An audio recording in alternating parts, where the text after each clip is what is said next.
F1 എന്ന cinema റിലീസായിരിക്കുകയാണ്. എനിക്ക് നിങ്ങളോട് ഒരു കാര്യം ഇപ്പം തന്നെ പറയാനുണ്ട്. നിങ്ങളൊന്നും ചിന്തിക്കേണ്ട. നിങ്ങളുടെ വീടിൻ്റെ അടുത്തുള്ള ബെസ്റ്റ് തിയേറ്ററിൽ നല്ല സ്ക്രീന്, നല്ല സൗണ്ട് ക്വാളിറ്റിയും പ്രൊവൈഡ് ചെയ്യുന്ന ഒരു തിയേറ്ററിൽ പോവുക, ടിക്കറ്റ് ബുക്ക് ചെയ്യുക, സിനിമ കാണുക. സത്യം പറയുകയാണ്, നിങ്ങൾ ഈ ഒരു സിനിമ കണ്ടതിന് ശേഷം റിഗ്രറ്റ് ചെയ്യത്തില്ല. ആൻഡ് പറ്റുമെങ്കിൽ നിങ്ങൾ ഈ ഒരു സിനിമ ഡെഫിനറ്റ്ലി ഐമാക്സിൽ തന്നെ കാണുക. കാരണം the film is so good. ഒരു സൂപ്പർ പടം എന്ന് തന്നെ പറയാം. മോർ ഓവർലി ഒരു സിനിമയാണോ അതൊരു ഇതിലോ it's not a film, it's an experience I would say. അതായത് അത് പറഞ്ഞറിയിക്കാൻ കഴിയത്തില്ല. നിങ്ങളത് കണ്ട് നിങ്ങൾക്കത് എക്സ്പീരിയൻസ് ചെയ്താലേ നിങ്ങൾക്ക് അതിൻ്റെ ഒരു ഫീൽ കിട്ടത്തുള്ളൂ. സോ എന്നിരുന്നാലും ഞാൻ കുറച്ച് കാര്യങ്ങൾ നിങ്ങൾക്ക് പറഞ്ഞുതരാം. അതായത് ഈ ഒരു സിനിമ ഡയറക്റ്റ് ചെയ്തിരിക്കുന്നത് ജോസഫ് കൊസൻസ്കി എന്ന് പറയുന്ന ഒരു ഡയറക്ടറാണ്. അതേ ഡയറക്ടർ തന്നെയാണ് നമ്മുടെ സ്വന്തം ടോം ക്രൂസിൻ്റെ ടോപ്പ് ഗൺ മാവറിക് ഡയറക്റ്റ് ചെയ്തിരിക്കുന്നത്. ആൻഡ് ഹാൻസ് സിമ്മറാണ് ഈ ഒരു സിനിമയ്ക്ക് മ്യൂസിക് കമ്പോസ് ചെയ്തേക്കുന്നത്. വേറെ ഞാൻ എടുത്തു പറയേണ്ട കാര്യങ്ങളല്ലോ. ലൈക്ക് ടോപ്പ് ഗൺ മാവറിക് എന്ന് പറയുന്ന അത്രയും സൂപ്പറായിട്ടുള്ളൊരു സിനിമയുടെ ഡയറക്ടറും പിന്നെ ഹാൻസ് സിമ്മറിൻ്റെ കാര്യം ഞാൻ എടുത്ത് പറയേണ്ട ആവശ്യമില്ല, നിങ്ങൾക്ക് എല്ലാവർക്കും അറിയാം. സോ ഹാൻസ് സിമ്മർ എന്ന ഒരു മ്യൂസിക് കമ്പോസറിൻ്റെ കൂടെ ഇവരുടെ രണ്ടുപേരുടെ ഒരു കോംബോ ഉണ്ടല്ലോ മാൻ, സോ ഗുഡ്, സൂപ്പർബായിരുന്നു. അതായത് like music plays a vital role in a film. And ഈ ഒരു സിനിമേനെ വളരെയധികം അപ്ലിഫ്റ്റ് ചെയ്യാൻ വേണ്ടിയിട്ട് മ്യൂസിക് വളരെയധികം സഹായിച്ചിട്ടുണ്ട്. പിന്നെ ബ്രാഡ് പിറ്റിൻ്റെ കാര്യത്തിലോട്ട് നോക്കുവാണെങ്കിൽ പുള്ളിക്കാരൻ എക്സെപ്ഷണലായിട്ട് സൂപ്പർബായിട്ട് ലൈക്ക് ഓൾവേസ് ഫുള്ളി മിന്നിച്ചിട്ടുണ്ട്. പുള്ളിക്കാരൻ്റെ സ്ക്രീൻ പ്രസൻസും സ്ക്രീൻ പ്ലേ എല്ലാം സൂപ്പർബായിരുന്നു. പിന്നെ സ്റ്റോറിയുടെ കാര്യത്തിലോട്ട് നോക്കുവാണെങ്കിൽ വലിയ കോംപ്ലിക്കേറ്റഡ് ആയിട്ടുള്ളൊന്നുമില്ല, ഒരു ചുമ്മാ ഒരു ഫുൾ ഫ്ലെഷ്ഡ് പെർഫെക്റ്റ് സ്റ്റോറി. അതിൻ്റെ പേസൊക്കെ ഉണ്ടല്ലോ, അത് way they take the story up, അതെല്ലാം സൂപ്പർബാണ്. പിന്നെ അത് ഡയറക്റ്റ് ചെയ്ത് വെച്ചേക്കുന്ന ഒരു രീതി ഉണ്ടല്ലോ ബ്രോ, സൂപ്പർബായിരുന്നു. എനിക്ക് വളരെയധികം ഇഷ്ടപ്പെട്ടു. പിന്നെ അത് മാത്രമല്ല, F1 കമ്മ്യൂണിറ്റിയുടെ ആ ഒരു ഇൻവോൾവ്മെൻ്റ് ഉണ്ടല്ലോ ഈ ഒരു ഫിലിമിൽ. ലൈക്ക് ഈ ഒരു F1 ഫോർമുല 1 റേസസ് ഒക്കെ വളരെയധികം ഇഷ്ടത്തോടെ ആ ഒരു ഇതിനെക്കുറിച്ച് വളരെയധികം ഭ്രാന്ത് പിടിച്ച് നടക്കുന്ന കുറേ കൂട്ടുകാർ എനിക്കുണ്ട്. പക്ഷെ ഇവർക്കൊക്കെ ആ ഒരു ഫിലിം കാണുമ്പോഴത്തേനും ഞാൻ സത്യം പറയാം, they will feel alive. I mean even I felt alive when watching this. എനിക്ക് F1 കുറിച്ച് വലിയ ധാരണയൊന്നുമില്ല, ചെറുതായിട്ടൊക്കെ അങ്ങോട്ടും ഇങ്ങോട്ടൊക്കെ എന്തൊക്കെയോ അറിയാം. പക്ഷേ ഇതിനെക്കുറിച്ച് വളരെയധികം നോളേജ് ഉള്ള ഒരാൾ ഈ ഒരു സിനിമ കാണുകയാണെന്ന് വെച്ചോ, സത്യം പറയാം അവർക്ക് വേണ്ടിയിട്ടാണ് ഈ ഒരു സിനിമ. സത്യം പറയാലോ, എഫ് വൺ ബ്രോ, സത്യം പറയാം, ഫോർമുല 1 എന്ന് പറയുന്ന സാധനം ഇത്രയ്ക്ക് ഒരു ഫീല് നമ്മളിൽ ഉണ്ടാക്കാൻ കഴിയുന്നൊരു സ്പോട്ടായിരുന്നു എനിക്ക് അറിയത്തില്ലായിരുന്നു. ഐ മീൻ ഞാനിതിൽ കുറേയധികം ഇൻവോൾവ്മെൻറ്റ് നൽകിയിട്ടില്ല. ഞാനത് എന്താണെന്ന് ലൈക്ക് എക്സ്പ്ലോർ ചെയ്യാൻ ഇതുവരെ ശ്രമിച്ചിട്ടില്ല. പക്ഷേ ഈ ഒരു സിനിമ കണ്ടതിന് ശേഷം മാൻ, വാട്ട് ഡിഡ് ഐ മിസ്, ആ ഒരു ഫീൽ എനിക്ക് തോന്നി. ലൈക്ക് ഈ ഒരു സിനിമയിൽ കുറേയധികം ക്യാമിയോസ് ഉണ്ട്. ലൈക്ക് ഈ F1 കമ്മ്യൂണിറ്റിയിലുള്ള കുറേ ആൾക്കാരുടെ ക്യാമിയോസ് ഉണ്ട്.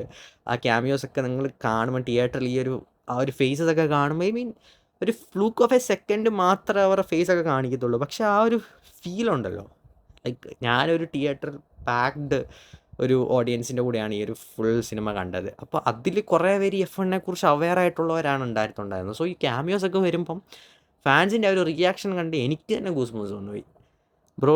എനിക്ക് ഗൂസ് ബംസ് വന്നു എന്ന് പറഞ്ഞാൽ ഈ ഒരു ഫിലിമിൽ ഈ ക്യാമിയോസ് മാത്രമല്ല, ഈ ഒരു ഫിലിമിൻ്റെ ചില സെഗ്മെൻറ്റ്സിലൊക്കെ നമ്മൾ തന്നെ ആ ഒരു ഡെപ്തിൽ ഇൻറ്റൻസിറ്റിയിൽ ആ ഒരു ഇതിൽ പോകും. എന്നിട്ട് ആ ഒരു ഫീലുണ്ടല്ലോ, ആ ഒരു റേസ് ട്രാക്കിലൂടെ ഈ ഒരു കാറ് പോകുമ്പോൾ നമുക്ക് ആ ഒരു ആൻറ്റിസിപ്പേഷനിൽ നമ്മൾ കണ്ടുകൊണ്ടിരിക്കും. ഗൂസ് ബംസ് രോമാഞ്ചമാണ് മാൻ. നിങ്ങൾ ഡെഫിനറ്റ്ലി ഈ ഒരു സിനിമ തിയേറ്ററിൽ തന്നെ പോയി കാണുക. നിങ്ങൾ ഒരിക്കലും ഈ എക്സ്പീരിയൻസ് മിസ് ചെയ്യാൻ പാടില്ല. എനിക്കൊരു സിനിമ വളരെയധികം ഇഷ്ടപ്പെട്ടിട്ടുണ്ടായിരുന്നു. Like Hans Zimmer has done an exceptional job as he does every time. മ്യൂസിക്കൊക്കെ ഉണ്ടല്ലോ മോനെ, ഓരോ സീനിൽ നമ്മൾ ആ ഒരു ഇൻറ്റൻസിറ്റിയിൽ ഇങ്ങനെ കണ്ടുകൊണ്ടിരിക്കുമ്പോൾ ആ ഒരു ബാക്ക്ഗ്രൗണ്ട് സ്കോറൊക്കെ ഇങ്ങനെ പോകുമ്പോൾ നമ്മളിങ്ങനെ എനിക്കൊക്കെ പറക്കുന്ന ഫീൽ തോന്നി, സത്യം പറയുക മാൻ. മാൻ, സോ ഗുഡ്. പടം ഭയങ്കരമായിട്ട് എനിക്ക് ഇഷ്ടപ്പെട്ടു. നിങ്ങളൊന്നും ആലോചിക്കേണ്ട, ടിക്കറ്റ് എടുക്കുക, പോയി കാണുക. ആൻഡ് ഈ ഒരു സിനിമ കണ്ടിട്ട് ആർക്കും ഇഷ്ടപ്പെടാതിരിക്കാൻ ചാൻസേ ഇല്ല. അപ്പോൾ തന്നെ ഉറപ്പിച്ച് പറയാം, I M betting on this. So ഈ ഒരു പടത്തിൻ്റെ ഡ്യൂറേഷൻ നോക്കുവാണെങ്കിൽ 2 മണിക്കൂർ 36 മിനിറ്റാണ്. പക്ഷേ എനിക്ക് ഇത്രയും പെട്ടെന്ന് പടം തീർന്നു പോയല്ലോ എന്നുള്ളൊരു വിഷമമായിരുന്നു അവസാനം. എനിക്ക് തിയേറ്ററിൽ നിന്ന് എഴുന്നേറ്റ് പോകാനുള്ളൊരു മനസ്സ് തോന്നിയില്ല. എന്തിനാണ് ആ പടം നിർത്തിയത് എന്നുള്ള ഫീലായിരുന്നു. പക്ഷേ എനിക്ക് ഭയങ്കരമായിട്ട് ഈ ഒരു പടം ഇഷ്ടപ്പെട്ടായിരുന്നു. ലൈക്ക് ബ്രാഡ് പിറ്റ് എന്ന് പറയുന്ന ഒരു ആക്ടറിനെ വളരെയധികം ലൈക്ക് എൻജോയ് ചെയ്ത് കാണുന്ന ഒരാളാണ് ഞാൻ. പിന്നെ മാത്രമല്ല, മറ്റുള്ള കാസ്റ്റ് മെമ്പേഴ്സ് ആണെങ്കിലും ലൈക്ക് അതിൽ ജോഷുവ എന്ന് പറയുന്ന ഒരു ക്യാരക്ടറുണ്ട്.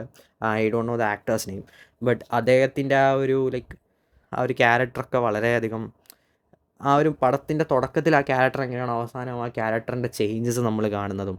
പിന്നെ ജാവിയർ ബാഡം എന്ന് പറയുന്ന ആ ഒരു ക്യാരക്ടർ ചെയ്തിട്ടുണ്ടായിരുന്ന, ആ ഒരു ആക്ടർ ചെയ്തിട്ടുണ്ടായിരുന്ന റോള് റൂബൻ എന്ന് പറയുന്ന ഒരു ക്യാരക്ടറും, പിന്നെ ഈ നമ്മുടെ ബ്രാഡ് പിറ്റ് ചെയ്തിട്ടുണ്ടായിരുന്ന ക്യാരക്ടർ സോണി, അവർ തമ്മിലുള്ള ഒരു ഇമോഷണൽ കണക്ഷനും പിന്നെ ആ ഒരു ഫ്രണ്ട്ഷിപ്പ് ബോണ്ടും. More overly this film was so good. പിന്നെ ഇതിനെക്കുറിച്ച് ഞാൻ കുറേ അധികം സ്പോയിലേഴ്സ് ഒന്നും തരുന്നില്ല. സ്പോയിലേഴ്സ് എന്ന് പറയാനായിട്ട് വലുതായിട്ടൊന്നും ഇല്ല. Like it's just a good movie with a good plot, with good music, with good direction, with good cast. Everything is too good to be true about this film.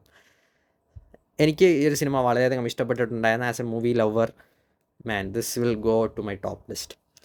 So ഈ ഒരു video കണ്ടിട്ട് നിങ്ങൾ ഈ ഒരു film കാണാൻ വേണ്ടി നിങ്ങൾക്ക് അതൊരു ഇൻസ്പിറേഷൻ ഉണ്ടാക്കിയെന്ന് ഞാൻ വിശ്വസിക്കുന്നു. ഡെഫിനറ്റ്ലി അങ്ങനെ ഒരു ഇൻസ്പിറേഷൻ ഞാൻ ഉണ്ടാക്കിയിട്ടുണ്ടെങ്കിൽ I am feeling proud of myself. And thank you so much for watching this video and was sharing my opinions on this film.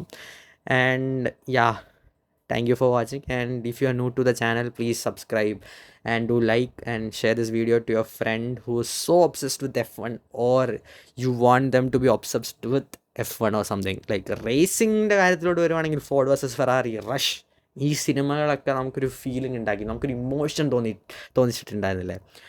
അതൊക്കെയാണ് ഈ ഒരു ഫിലിം. എനിക്ക് കൂടുതൽ എന്താ പറയേണ്ടതെന്ന് അറിയത്തില്ല എന്ന് വെച്ചാൽ ഈ ഒരു പടം അത് നിങ്ങൾ എക്സ്പീരിയൻസ് ചെയ്ത് നിങ്ങൾ തന്നെ മനസ്സിലാക്കണം. ഞാൻ ഇപ്പോൾ പറയുന്നതിൻ്റെ ആ ഒരു ജിസ്റ്റ് ഞാൻ ഇപ്പം എക്സാജറേറ്റ് ചെയ്ത് ഇവൻ എന്താ ഈ പറയുന്നത്, വാട്ട് ഈസ് ഈ ട്രൈങ് ടു സേ, ഇവൻ എന്താ ഇത് ഭയങ്കരമായിട്ട് എക്സാജറേറ്റ് എന്തൊക്കെയോ പറയുന്നുണ്ടല്ലോ, ഇത്ര ഹൈപ്പ് കൊടുക്കുന്നത് എന്തുവാടാ ഇതെന്നൊക്കെ നിങ്ങൾക്ക് തോന്നുന്നുണ്ടാവും. പക്ഷേ ഈ സിനിമ കണ്ടു കഴിഞ്ഞാൽ ഞാൻ എന്താണ് പറയാൻ ഉദ്ദേശിക്കുന്നത് എന്ന് നിങ്ങൾക്ക് മനസ്സിലാവാൻ സാധിക്കും എന്ന് ഞാൻ വിശ്വസിക്കുന്നു.